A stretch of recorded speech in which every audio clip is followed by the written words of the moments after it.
ఈరోజు ఇందాక ఒక గంటన్నర కావచ్చు, 2 గంటలు కావచ్చు, సాయంత్రం 5 గంటలకి బీఆర్కే న్యూస్ ఛానల్లో నన్ను ఒక లైవ్ డిబేట్కి మన యాంకర్ మధు గారు పిలిచినందుకు నేను అక్కడికి వెళ్ళడం అనేది జరిగింది.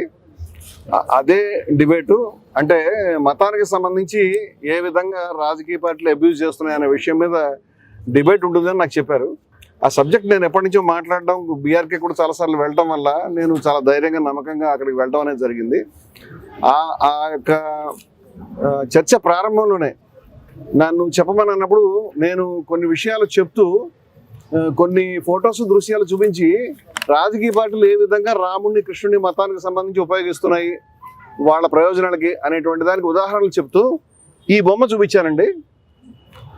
ఇది ఒక పేపర్ కటింగ్. ఇది ప్రధానమంత్రి మోదీ గారు ఇటీవల హైదరాబాద్ వచ్చినప్పుడు ఆ పార్టీ కార్యకర్తలు వారి అభిమానులు కావచ్చు, దీంట్లో కృష్ణుడి యొక్క విశ్వరూప సందర్శన చిత్రం అండి. దాని ప్లేస్లో కృష్ణుడికి అనేక ముఖాలు ఉన్నట్టుగా ఉంటుంది. నేను Hindus for plurality and equality సంస్థ ప్రధాన కార్యదర్శిగా, గౌరక్ష సేవా సమితి యొక్క అధ్యక్షునిగా, హిందుస్థానీ గౌరక్ష సమితి యొక్క అధ్యక్షునిగా, జయభారత్ యొక్క జాతీయ ప్రధాన కార్యదర్శిగా నేను ఆ చర్చలో పాల్గొంటున్నాను. అంచేత హిందువుల మనసులో ఏ విధంగా గాయపడ్డాయి, నేను హిందువులకు సంబంధించి చాలా కార్యక్రమాలు, హిందూ సమ్మేళనాలు చేయడం కానీ, మా కార్యాలయం ఎల్బీ నగర్లో నెల హిందువులకు సంబంధించి సనాతన కాహళి పేరు మీద ప్రసంగాలు ఏర్పాటు చేయడం కానీ, అన్నమయ్య ఇల్లు తిరుపతిలో కూలిపోయింది అనేటువంటి బాధలో 11.5 లక్షల మంది భక్తుల సంతకాలు సేకరించి ఆ భక్తుల సంతకాలతో రథయాత్ర చేయించే విషయంలో కానీ, కాశీనాయ అనే యొక్క క్షేత్రం కూలిపోయినప్పుడు కడప జిల్లా కలెక్టరేట్ని ముట్టడించే విషయంలో కానీ, అనేక విషయాల్లో మా సంస్థ అన్నమయ్య కళాక్షేత్రం మా సంస్థ లీడ్ తీసుకొని అనేక సందర్భాల్లో మేము పనిచేస్తాం. చాలా హిందూ కార్యక్రమాలు చేస్తున్నాం. జిఆర్ స్వామి గారి ఆశ్రమంలో కూడా ఒక పెద్ద సభ హైందవ భక్తి కళా సమ్మేళనం ఏర్పాటు చేసి నేను అధ్యక్షత వహించడం జరిగింది. స్వామివారు పాల్గొన్నటువంటి కార్యక్రమంలో అలాగే అనేక మంది హిందూ పెద్దలు మా సభల్లో మా కార్యక్రమాల్లో పాల్గొంటూ ఉంటారు. అందువల్ల హిందువుల మనసులు గాయపడినప్పుడు మేము మాట్లాడతాం. అంచేత రాముడికి సంబంధించి మోదీ గారు దారి చూపిస్తున్నట్టు, రాముడి మీద మోదీ గారు మీద రాముడే తలవాల్చి పడుకున్నట్టు, అలాగే ఫ్లెక్సీలు కటౌట్లో రాముడిని మోదీని కలిసి వాడడం, అదేవిధంగా హర్ హర్ మోదీ ఘర్ ఘర్ మోదీ అంటే హర్ హర్ మహాదేవ్ నినాదానికి బదులు, అంటే మనం ఇక్కడ ఏడుకొండలవాడ వెంకటరమణ గోవింద అని అంటాం కానీ దాని ప్లేస్లో మరొక రాజకీయ నాయకుల పేరు పెట్టాం. అదేవిధంగా హర హర మహాదేవ్ అనేటువంటి స్లోగన్లో హర హర్ మోదీ ఘర్ ఘర్ మోదీ అని వాడడం, ఇలాంటి విషయాల పట్ల నేను అభ్యంతరం వ్యక్తం చేస్తూ పిక్చర్లు చూపిస్తున్నప్పుడు ఈ పర్టికులర్ పిక్చర్ చూపించారండి. హైదరాబాద్లో కృష్ణుడి యొక్క విశ్వరూప సందర్భంలో భగవాన్ శ్రీకృష్ణ పరమాత్ముని యొక్క కోట్లాది మంది భక్తుల యొక్క ఆరాధనీయమైనటువంటి వ్యక్తి యొక్క ఆ శ్రీకృష్ణుని యొక్క దేవునిగా భావించేటువంటి కోట్లాది మంది భక్తులు కూర్చేటువంటి ఆ చిత్రపటంలో కృష్ణుని యొక్క శిరస్సుని తొలగించి ఆ ప్లేస్లో మోదీ గారి శిరస్సు పెట్టడం అనేది మా మనసును కలిచివేసింది. దీనిని ఖండిస్తున్నాను. ఆ సమయంలో నా ముందు కూర్చున్నటువంటి కశ్యప్ రెడ్డి అనేటువంటి వ్యక్తి, ఆయనతో నాకేం పూర్వపరిచయం కూడా లేదు. ఆయన ఒక్కసారిగా లేచి నా పైన దాడి చేసి చెప్పుతో పదే నన్ను ఇక్కడ కొట్టి చంపేస్తానని గట్టిగా అరవడం అనేది జరిగింది. అది వేలు చూపిస్తూ ఆ తర్వాత కూడా చాలా బలంగా కొట్టాడు. ఆయనని యాంకర్ మధు గారు, అదేవిధంగా చర్చలో పాల్గొన్నటువంటి తిరుపతి రెడ్డి గారు, బీజేపీ పార్టీ ప్రతినిధి, నా మిత్రులు వారు, అదేవిధంగా అక్కడ ఉన్న సిబ్బంది చాలామంది ఆయన అడ్డుకొని ఆపకపోయి ఉంటే కనుక అతను దాడి ఆపే విధంగా లేడు. అతను పదే నా మెడభాగంలో, నా సమస్య ఏంటంటే ఇక్కడ నాకు సర్జరీ చేయించుకోవాలి ఇమీడియట్గా, నాకు కార్డ్ కంప్రెషన్ అనేటువంటి సమస్య ఉన్నది. దాన్ని కంప్రెసివ్ మైలోపతి అంటారు వైద్య పరిభాషలో. దాంతో నేను సఫర్ అవుతున్నాను, ఎందుకంటే ఒక నెర్వ్ ప్రెస్ అవుతూ ఉంటుంది, దానికి సంబంధించి నాకు పెయిన్ ఉంటుంది. అక్కడ అతను నన్ను తీవ్రంగా పదే కొట్టడం, ఆ తర్వాత కూడా అందరు సిబ్బంది ఆయనని సారీ చెప్పమంటే సారీ చెప్పను చంపేస్తానని చెప్పడం అనేది గట్టిగా అరవడం అనేది జరిగింది. చర్చకు వచ్చింది, చర్చల్లో అభిప్రాయాలు చెప్పడానికి కానీ ఎవరినైనా కొట్టుకోవడానికి చంపుకోవడానికి కాదు అని అతనికి నాగరికమైన భాషలో ఏ విధంగా చెప్తున్నప్పటికీ కూడా అతను వినే పరిస్థితిలో లేడు. గతంలో కూడా ఆ వ్యక్తి బీఆర్కే ఛానల్లోనే 1-2 సార్లు చర్చలకు రావటం, అంతకుముందు గోవుకు సంబంధించిన చర్చ జరుగుతున్నప్పుడు బలంగా అతను చేతులు చూపిస్తూ మా వైపు నరికేస్తా చంపేస్తా అని మాట్లాడినటువంటి సందర్భాలు కూడా గతంలో జరిగినాయి. అంతకుముందు కూడా మళ్ళీ మరొక చర్చలో ఆన్లైన్లో పాల్గొన్నప్పుడు కూడా ఇదే ధోరణి అతను కనపరచడం అనేది జరిగింది. ఇది ఏదో చెప్తున్నాడులే కానీ భౌతికంగా దాడి చేస్తాడని, అది కూడా కోట్ల మంది లక్షల మంది చూసేటువంటి లైవ్గా టీవీలో ప్రోగ్రామ్ అవుతున్నప్పుడు దాడి చేస్తాడనేది ఊహించిన విషయం. ఈ విధంగా బరి తెగించి దాడి చేయడానికి అతనికి మరి అటువంటి వ్యక్తి ఏ రాజకీయ పార్టీని కానీ, ఏ విలువల్ని కానీ, ఏ మతాన్ని కానీ, ఏ వ్యవస్థను కానీ, మన మతంలో పరిత్యాగం ఉంది, మన మతంలో విద్వేషరాహిత్యం ఉంది, హిందూ మతంలో కరుణ ఉంది, పరిత్యాగం ఉంది, నిర్మోహత్వం ఉంది, ఎన్నో గొప్ప విలువలు ఉన్నాయి. అటువంటి మతంలో ఉంటూ పక్క మనిషిని ద్వేషించి అసహనంతో మండిపడుతూ ఎవరినైనా కొడతాను, అది టీవీ ఛానల్ అయినా సరే కొట్టి చంపేస్తాను అనేటువంటి ధోరణిలో ఉన్నటువంటి వ్యక్తులు మతాన్ని ఏ విధంగా రిప్రజెంట్ చేస్తారనేది నాకు అర్థం కావట్లేదు. ఈ దాడిని తీవ్రంగా మేము ఖండిస్తున్నాం. అదేవిధంగా హిందువులు ముఖ్యంగా ప్రజలంతా కూడా దీన్ని తీవ్రంగా ఖండించాలని, నేను ఏ రాజకీయ పార్టీకి అనుకూలం కాదు, ఏ రాజకీయ పార్టీకి వ్యతిరేకం కాదు, క్లీన్ రికార్డు ఉన్నటువంటి వ్యక్తులు మేము ఏ రాజకీయ పార్టీకి అనుకూలంగా ఎప్పుడూ లేము. అంచేత రాజకీయ బ్రాండ్ మా మీద వేస్తే కుదరదు, ఏ రాజకీయ పార్టీకి వ్యతిరేకంగా కూడా లేము. అంచేత కొన్ని విలువల గురించి మాత్రమే మాట్లాడుతున్నాం మేము. ఇటువంటి పరిస్థితుల్లో అతను బయటకు వచ్చినప్పుడు మళ్ళీ కూడా అతన్ని లోపలికి పిలిచే ప్రయత్నం జరిగింది.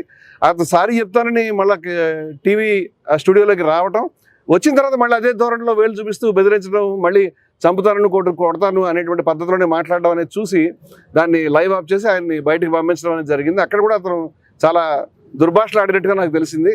ఆ వ్యక్తి నుంచి మాకు ప్రాణాలకు ముప్పు ఉంది. ఈ రకంగా కార్యకర్తలు తయారు కావటం, ఈ రకంగా అనేక మంది రోడ్ల మీద అంటే బహిరంగంగా ఒక టీవీ ఛానల్ యొక్క లైవ్ డిబేట్లోనే ఒక మనిషిని కొట్టి చంపే ప్రయత్నం జరుగుతున్నప్పుడు, మరి అది కూడా ఒక సంస్థ, హిందూ సంస్థకు అనేక కార్యక్రమాలు, హిందూ సమ్మేళనాలు నిర్వహించినటువంటి మా రికార్డులను చూపిస్తాం.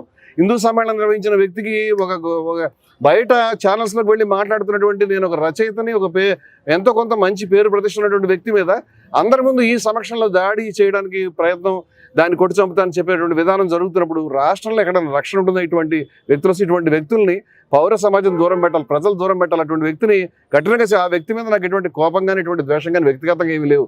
కానీ కొన్ని విలువలకు సంబంధించిన మనం పనిచేస్తున్నప్పుడు ఇటువంటి వ్యక్తుల్ని బయట అలౌ చేస్తే కనుక సమాజం అనేది చాలా ఇబ్బంది పడుతుంది, చాలా తీవ్రమైనటువంటి పరిస్థితి వస్తుంది అనేటువంటి అభిప్రాయంతో ఈరోజు నేను పోలీస్ స్టేషన్లో ఇక్కడికి వచ్చి బంజారాహిల్స్ పోలీస్ స్టేషన్లో కంప్లైంట్ చేయడం జరుగుతుందండి. దీనికి సంబంధించి రేపు ఒక ప్రెస్ మీట్ కూడా కండక్ట్ చేస్తాము. దానికి సంబంధించి మిత్రులందరూ కూడా పిలుస్తామండి. Thank you. మీరు ఇక్కడ దాకా వచ్చినందుకు. పోలీస్ అధికారులు ప్రస్తుతం డాక్టర్ గారి దగ్గరికి వెళ్ళి మెడికో లీగల్ కేసు కాబట్టి దీని మీద మీరు ఒకసారి ఉస్మానియా కూడా వెళ్ళమని చెప్పారు. అక్కడికి వెళ్తున్నాను నేను. అక్కడికి వెళ్ళి నా పాత ఎక్స్రేలో అని కూడా తీవ్రమైనటువంటి పరిస్థితి నాకు ఉంది, అది వారికి నేను వివరిస్తాను. ఇప్పుడు నా చేతిలో కూడా చూపించలేను.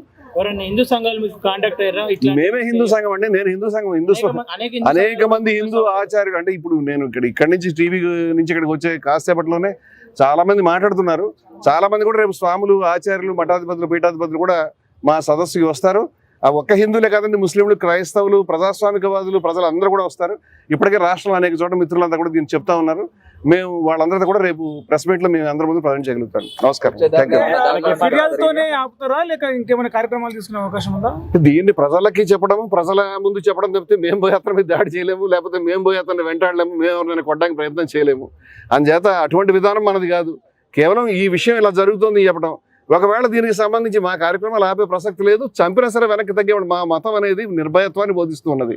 యతో వాచో నివర్తంతే అప్రాప్య మనసా సహా ఆనందం బ్రహ్మణో విద్వాన్ నా బిభేతి కుతశ్చనేతి. బ్రహ్మ యొక్క ఆనందాన్ని తెలుసుకున్న వ్యక్తి ఎక్కడికి ఆ వాక్కు మనసు వెళ్ళలేదో అటువంటి బ్రహ్మాన్ని ఎవరైతే సాక్షాత్కరించుకుంటాడో ఆ వ్యక్తి దేనికి భయపడడు అని మా ఉపనిషత్తు చెప్తూ ఉంది. భయపడద్దు అని గీత చెప్తూ ఉంది, మా ధర్మం చెప్తుంది. అని చేత భయపడం, ప్రాణాలు ఇస్తాం, మా తలక ఇస్తాం. ఈ ఉన్మాదాలకు వ్యతిరేకంగా రాజకీయ పార్టీలు మతాన్ని ఉపయోగించుకోవడానికి వ్యతిరేకంగా నా శిరస్సు అర్పించడానికి, చచ్చిపోవడానికి నేను సిద్ధంగా ఉన్నాను, కానీ వెనక్కి తగ్గడానికి సిద్ధంగా లేము. దీన్ని ప్రజల్ని చైతన్యపరిచి మతాన్ని, విలువల్ని, ధర్మాన్ని రక్షించుకోవడానికి ముందుకు వస్తామని తెలియజేస్తాను. ఇతర సంఘాల మద్దతు ఎవరిస్తే వాళ్ళది ఖచ్చితంగా తీసుకుంటామండి. ఎందుకంటే రాష్ట్రంలో ఉన్నటువంటి దీన్ని మానవత్వంలో ఎవరైనా ఖండిస్తారని నేను అనుకుంటున్నాను. ఖచ్చితంగా దీన్ని తీసుకుంటాం. ఇటువంటి ఎలిమెంట్స్ ఎవరైతే ఉన్నారో వాళ్ళ రాజకీయాల నుంచి, పార్టీల నుంచి, సంఘాల నుంచి, పౌర జీవితం నుంచి, ప్రజా జీవితం నుంచి దూరం చేయడానికి ఎటువంటి ప్రయత్నం చేయాలో దీన్ని పరిశుద్ధం చేయడానికి ఆ ప్రయత్నాన్ని చేస్తామని ఖచ్చితంగా తీసుకుంటాం.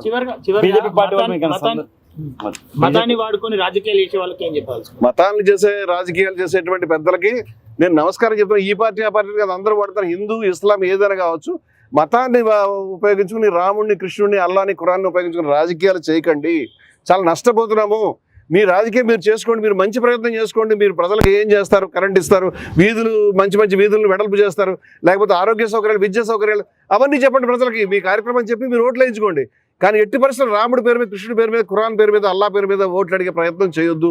ఈ రాజకీయాలకు మతాన్ని చూపించొద్దు. మతం, రాజకీయాలు వేరుగా ఉండాలని ఒక మత సంస్థగా, ధార్మిక సంస్థగా నేను కోరుకుంటున్న విషయం ఎట్టి పరిస్థితుల్లో కూడా రాజకీయాలు మతానికి దూరంగా ఉండాలని విజ్ఞప్తి చేస్తున్నాను.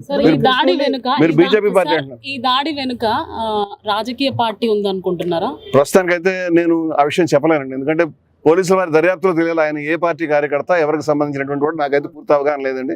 నేను ఆయన్ని గతంలో కూడా బీఆర్కే న్యూస్లో 1-2 డిబేట్స్లో చూసా, కానీ ఆయన వేరే బోట్స్ నేను ఆ రోజు తెలుసుకోలేకపోయాను. కశ్యప్ రెడ్డి అనే పేరు మాత్రం తెలుసుకున్నానండి. ఆయన మంది దేవునిగా పూజించి కృష్ణుడిని తలకాయ అని ఏకవచనంతో సంబోధించడానికి దాడి జరిగిందని చెప్పేసి ఇప్పటికే సోషల్ మీడియాలో కొన్ని పోస్టులు. నేనేమంటే కృష్ణుని తలకాయ అంటే కృష్ణుడిని అవమానించడానికి కాదు, కృష్ణుడి జరిగిన అవమానాన్ని చెప్పడానికి. శిరస్సు, తలకాయ ఇవన్నీ కూడా తెలుగు పదాలండి. దాంట్లో బూత్ గారి, తిట్టు కానీ ఏమీ లేదు. అది కృష్ణుడిని అవమానించే ఉద్దేశం లేదు. నేను కృష్ణుడిని చాలా అభిమానించి గౌరవించి ఆ విలువల గురించి నిలబడేటువంటి వ్యక్తులం మేము ఎవరైనా కూడా. అంచేత కృష్ణుడి మీద అవమానం మీద ఆయనకి బాధ అనేది ఉంటే ఈ బొమ్మ చూసిన వెంటనే అతను చలించిపోయి ఇటువంటి దుర్మార్గం మనం ఎవరం కూడా ఖండించాలి, ఎవరు కూడా రానివ్వకూడదు అనే ఉద్దేశంతో అతను కావాలని దాడి చేసి నేను అనుకుంటున్నాను. ఎందుకంటే చాలా రోజుల నుంచి అతను టీవీ డిబేట్స్ చూస్తున్నప్పుడు చంపేస్తాను నరికేస్తాను మాట స్పష్టంగా చెప్తున్నాడు. అతను ఇవాళ రావటమే బహుశా ఈ ఉద్దేశంతో వచ్చాడని నేను అనుకుంటున్నాను.